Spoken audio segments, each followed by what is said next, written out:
그 다음에 이제 여섯 번째 의문이 뭐냐면, 지금 이제 아까 말씀드린 홍남순 변호사 정도는 이제 돌아가실 때까지 입 바른 소리를 말씀하셨는데, 홍 변호사랑 같이 움직였던 수많은 그 온건파들이, 그 다음에 이제 그 과격파들이 득세하는 광주 분위기가 된 다음에 거기에 다 엎드려서 이제 굴복했단 말이에요. 먹고 살라고. 그건 좀 아닌 것 같다. 그게 여섯 번째 의문이고, 일곱 번째 의문은 이거죠.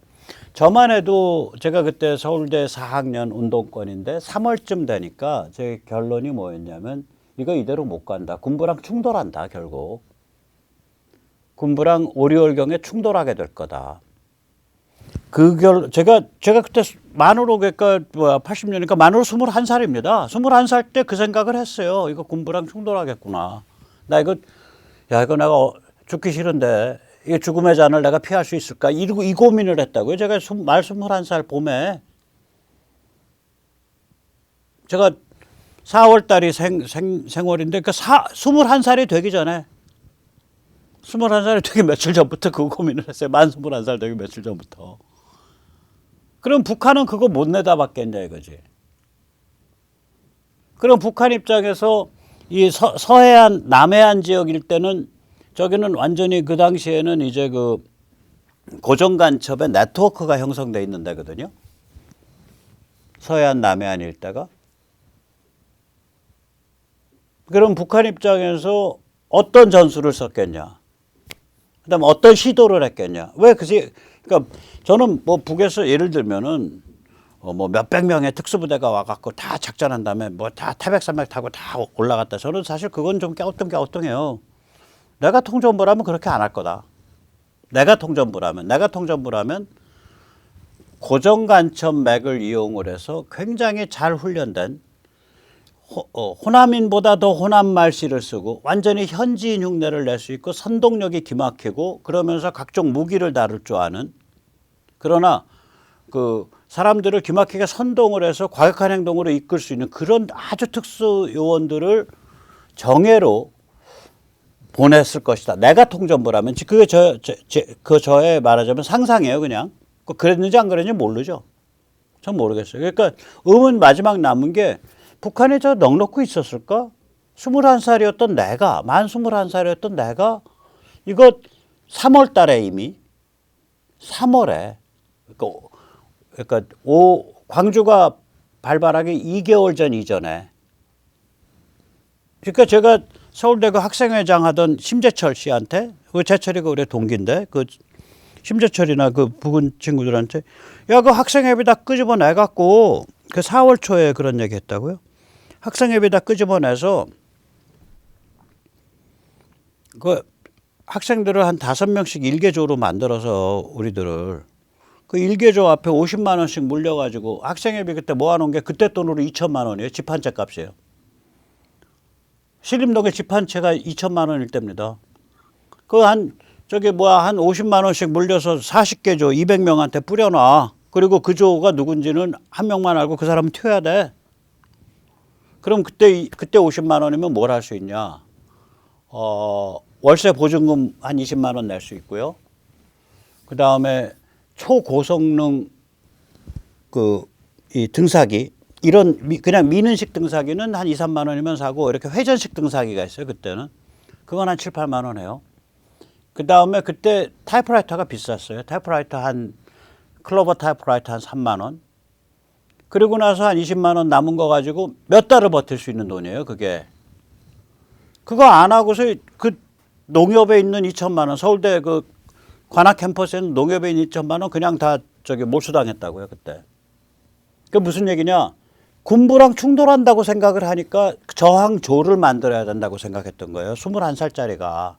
자, 21살짜리가 겁없이 그런 상상력을 발휘를 하는데, 그 21살짜리보다 100배, 1000배 더 전문가인 통전부는 무슨 상상했겠냐? 3월 초에. 제가 그 의문인 거예요. 의문 7. 의문 8은 뭐냐면, 왜 카빈 총상이 절대적이냐? 카빈은, 경찰은 다 튀었고 군인들은 16인데 왜 카빈에 돌아가신 분의 대부분이 왜 카빈에 맞아 돌아가셨냐? 그 다음에 그중에 또 상당수는 등 뒤에서 쏜 카빈에 맞아 돌아가셨냐. 이건 설명이 안 된다 이거예요. 의문이 그래서 한 8개쯤 있어요, 저기에. 의문이 8개쯤 있는 거예요. 근데 의문은 의문이고 5.18은 기본적으로 납치된 게 맞습니다. 아까도 말씀드렸죠. 슬로건을 봐야 될 거 아니에요. 슬로건 뭐냐면 계엄 해제 김대중 석방이에요. 노동자의 세상, 농민의 세상, 미제 타도, 친일파 척결, 김일성 만세 이런 거 없습니다. 그리고 당시에는 전경이 없어서 부마와 마찬가지로 공수부대에 의한 공봉진압이었고 그게 볼 때 굉장히 살벌해요. 광경이. 일부러 그렇게 살벌하게 광경을 연출합니다. 왜냐하면 그래야 진압이 되니까 공포에 의해서. 그런데다가 열받은 거는 루머가 있었단 말이에요. 대검에 의해서 유박이 잘려졌다는 둥. 며느리랑 딸이 총격을 받았다는 둥. 그 열받아가지고 광주 기질이 있으니까 들고 나온 거죠. 그 다음에 비극적인 악화 과정 겪은 거죠. 그리고 이 악화 과정에 관해서는 저는 아까 말씀드린 8가지 의문을 갖고 있죠. 그러면 비극적 악화 과정과 8가지 의문을 잠시 젖혀놓고 슬로건과 대립구도만 봐보자 이거예요. 슬로건은 결국 계엄 해제 김대중 석방이고 대립구도는 시민 대 신군부예요. 그것만 보면 결국 5.18 정신, 5.18 본질은 자유민주주의의 인권이라고 말하는 윤석열 대통령의 말이 맞는 거예요. 그래서 5.18은 민중혁명사관으로 납치된 거예요. 그러면 여기서 이제 우리가 잠시 생각해 볼 필요가 있어요. 야, 윤석열 대통령이 무슨 천재라서 이 5.18 정신을 자유민주주의 인권이라고 규정한 거냐. 저 사람이 정치쇼를 잘하고 정치적 수순을 잘 보기 때문에 그런 거냐. 저는 그렇게 안 봅니다. 저 양반의 어떤 실존적 경험이란 관계가 있어요. 저 학번에. 저 79학번 아니에요. 비운동권 79학번. 서울대 비운동권 79학번. 제가 서울대 소리 자꾸 해서 죄송합니다. 광주 이전에 전체 학생운동 역량의 95%는 서울대입니다. 그거는 변함이 없어요. 그러니까 다른 대학에서는 별로 감옥을 안 가요. 서울대가 1년에 감옥을 작게 보낼 때 한 20명, 15명에서 20명 보냅니다. 다른 대학에서는 거의 안 보내요. 그러니까 그런 종류의 시위를 감행할 그게 없어요. 그때 이제 감옥 가면 보통 한 청춘에 5년 정도가 날아가요. 5년에서 6년. 왜냐하면 긴급조치 그 구호 위반으로 한 3년 살고 나오면은 한 달 정도 안에 군대 소집 가요. 그러니까 우리가 보통 일반 그 형사범은 6개월형인가 뭐 3개월형 이상 실형을 살고 나면 군대 징집을 안 당하거든요. 시국사범은 안 그렇습니다.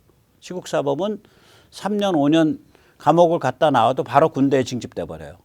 그러니까 인생에 한 5, 6년이 그냥 완샷에 날아가는 거예요. 20살 때 일치고 갔다 왔더니 27살에 복학해서 30살에 이제 졸업해갖고 이제 그때는 또 약간씩 눈치 보면서 서로 취직할 때니까 31살에 취직하는데 남들은 다 지금 뭐 계장 달고 과장 달기 시작하고 그때는 또 엄청나게 빨리 그 고속 승진했던 고속 성장의 시대니까.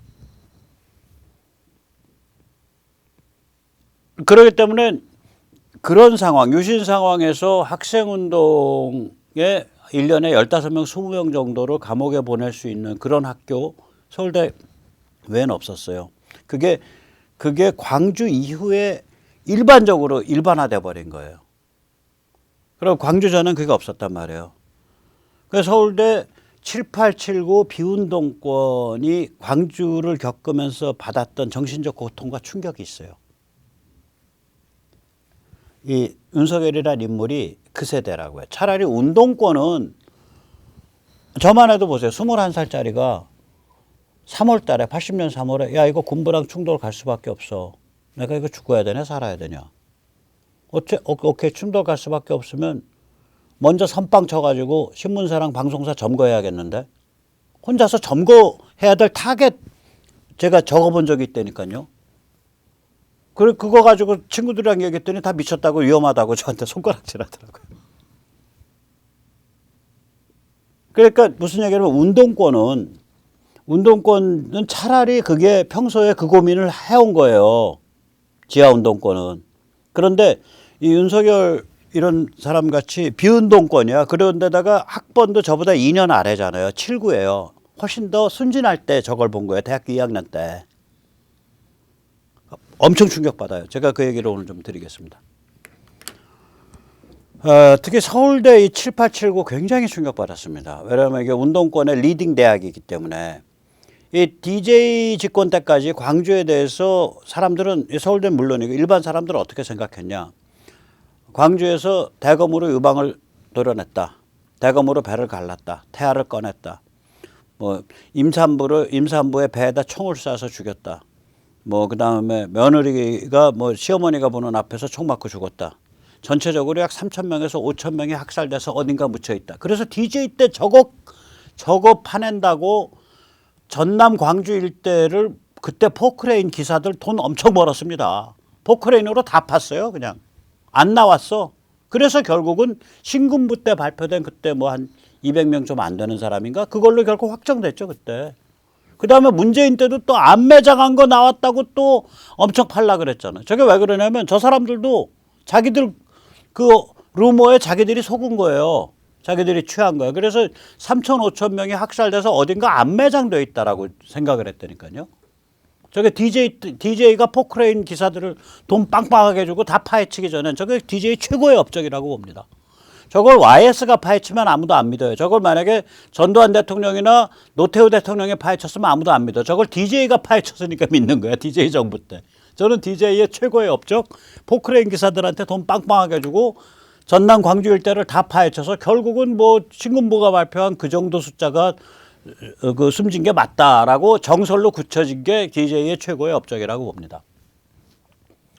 그러나 그 전에란 말이에요. DJ는 언제 집권했냐? DJ가 90 IMF 때 집권했으니까 97년 선거에서 승리하지 않았나? 그래서 98년에 집권한 거 아닌가? 그렇죠? 그러니까 이게 고 김태훈 군 같은 경우 비운동권이에요. 비운동권들이 더 충격을 받았다니까요. 광주 1977년 조리예요. 그러니까 저랑 동기쯤 되죠. 광주 1977년이면 저게 22회일 거예요. 22회. 그 다음에 학번으로는 재수를 1년에서 7, 8학번이에요. 그래서 81년도에 행정고시를 준비하는 서울대 경제학과 4학년생이에요. 5월 27일인가에 바깥에서 시위가 붙으니까 그거 도서관 창에서 보다가 그냥 튀었다고요. 투신 자살했어요. 제 기억에 맞으면 광주 이후에 최초의 투신 자살이 김태훈 군입니다. 고 김태훈 군. 저랑 나이가 같은데 22살에 숨졌으니까 지금도 김태훈 군은 22살이고 저는 63이 돼 있습니다. 저 죄책감과 그 충격, 사람들이 3천에서 5천 명이 학살당해서 땅에 묻혔고 안매장당했고 그 흉악한 마약에 취한 것 같은 그 진압부대의 대검에 의해서 여인들의 유방이 잘려나갔고 임산부가 배에 총을 맞아서 숨졌고 이게 정설이었다니까요. DJ 때까지. 누군가가 그걸 계속 풀어먹은 거예요. 누군가가. 그리고 그것에 대해서 DJ 진영 자체도 속았어. 대부분의 사람들이. 그래서 DJ 진영 자체가 그거 파낸다고 포크레인 다 동원한 거예요. 광주 전남 일대. 지금은 저 노래 안 부르죠. 옛날에 5월가 언제까지 불렀나? DJ 때 지나서 2000년대 초까지 불렀죠. 꽃잎처럼 금남로에 뿌려진 너의 붉은 피 두부처럼 잘 이워진 어여쁜 너의 젖가슴 5월 그날이 다시 오면 그런 노래죠.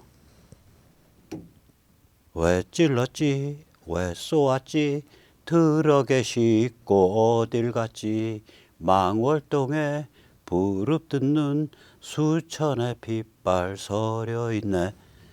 저게 이제 그 프랑스 샹송에다가 이제 노래 가사 바꾸기로 해서 부른 건데 저것도 누가 가사를 지었는지가 지금도 아마 저게 제 기억으로는 안 알려져 있습니다.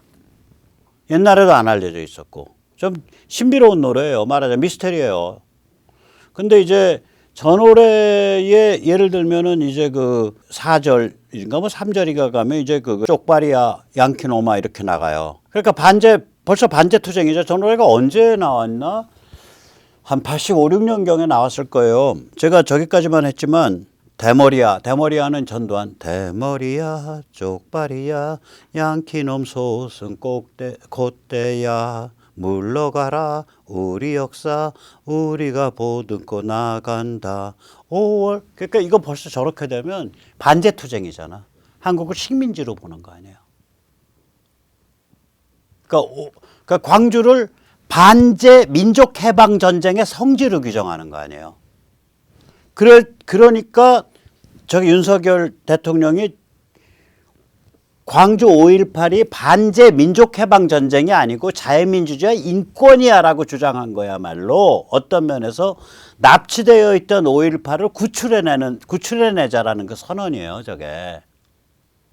그래서 아까도 말씀드렸지만 윤석열 대통령의 저런 게 어떤 정치적 그 술수, 정치적 전술이 아니고 제가 보기엔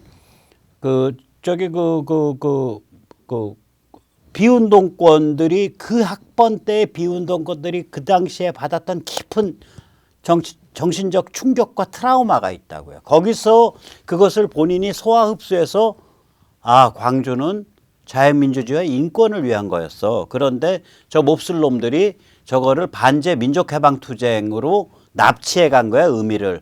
이제 내가 그 의미를 다시 되찾아와야겠어 라고 생각하는 거예요, 저게. 전 맞다고 봅니다. 괜찮다고 봐요. 그래서 이제 어제 김기현 이제 그 전 원내총무인가 지금의 원내총무도 이제 그걸 받아서 뭐 5.18 정신을 헌법에 받겠습니다. 그 얘기는 원래 윤석열이 대선 때 했던 얘기인데 이번 연설에는 없어요. 그 얘기 없는데 김기현이 뒤늦게 뒷북을 치고 나가요. 헌법에 박든 말든 난 헌법에 박는 것 별로 안 좋아하는데 헌법을 무슨 누더기인가 맨날 고치고 있어. 5.18 정신을 운운하려면은 최소한 윤 대통령급의 고민이 있어야 돼요. 윤 대통령은 뭐냐? 5.18 정신은 자유민주주의의 인권이다라고 선언했다고. 그럼 그 다음번에 야 너희 납치했잖아 라고 얘기를 할 수 있어야 돼요. 또한 동시에 5.18에는 아직 풀리지 않은 8가지 정도, 7, 8가지 정도의 의문이 있다. 그러나 그런 의문에도 불구하고 전체 큰 흐름으로 보면 저게 계엄령 해제 김대중 석방 걸고서 신군부의 시민이 저항한 거기 때문에 전체 큰 틀에서 보면 저거는 자유민주주의와 인권을 위한 투쟁인 게 맞다. 라고 그렇게 의미를 규정하는 힘이 있어야 돼요. 국힘의원들이 5.18 정신을 운운하려면. 그리고 더 나아가서 뭐 화려한 휴관이 뭐 일부 출판물에처럼 마치 군인을 일방적 학살범으로 이렇게 취급하는 거 이건 아니다. 그 사람들 나름의 정당성이 있었다. 아니 지금 저게 뭐야 열받은 군중이 장갑차하고 고속버스 탈취해갖고 군인 바리케이트로 들어오는데 총 안 쏘고 100일 돌이 있냐 이거지.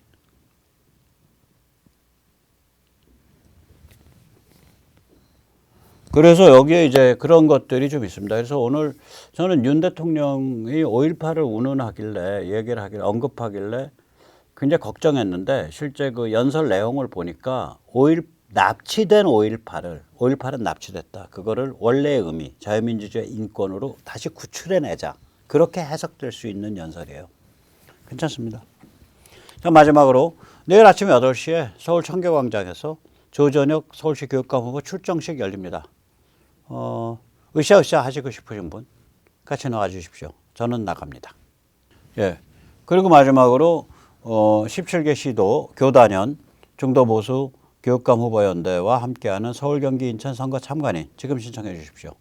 www.세모풀.com 거기서 이제 웹으로 신청하셔도 되고 온라인 신청하셔도 되고 문자로 신청하셔도 됩니다.